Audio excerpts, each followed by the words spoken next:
আমাৰ অসমৰ আটাইতকৈ ডাঙৰ মহানগৰ শিলচৰত আমি এটাকৈ নতুন নতুন কাম কৰি আছো। দীপায়ন চক্ৰৱৰ্তীয়ে আপোনালোকক সুন্দৰকৈ বুজাই দিছে।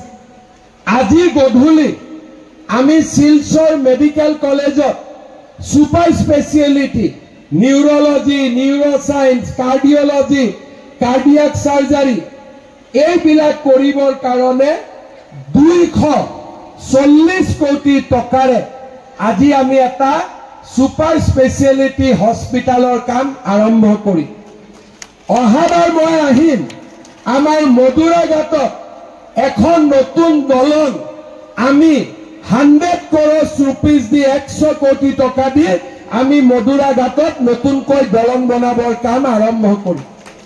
সবচে ডাঙৰ কথা আমি শিলচৰত যিমান ট্ৰেফিক জাম হয় তাৰ পৰা শিলচৰক ৰক্ষা কৰিবৰ কাৰণে আমি এখন ফ্লাইঅভাৰত ডিজাইন কৰিছিল।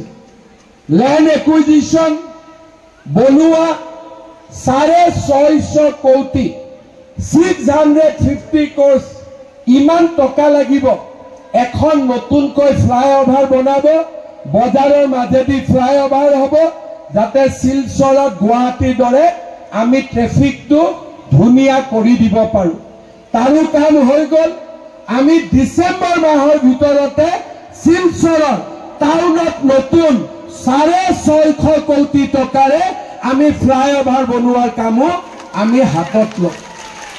মই কিমান কলো 650 crores flyover, 240 crores super speciality hospital, তাৰ মানে 900 কোটি আৰু মধুৰাঘাটত ব্ৰিজ 100 কোটি, 1000 কোটি টকা। তৰুণ গগৈ যেতিয়া CM আছিল কংগ্ৰেছ চৰকাৰ পুৰা বৰাক ভেলীৰ কাৰণে 1000 কোটি টকা দিছিল 15টা সমষ্টিত। আৰু মই আজি অকল শিলচৰৰ কাৰণে 1000 কোটি টকা আমি চেংচন কৰিছো।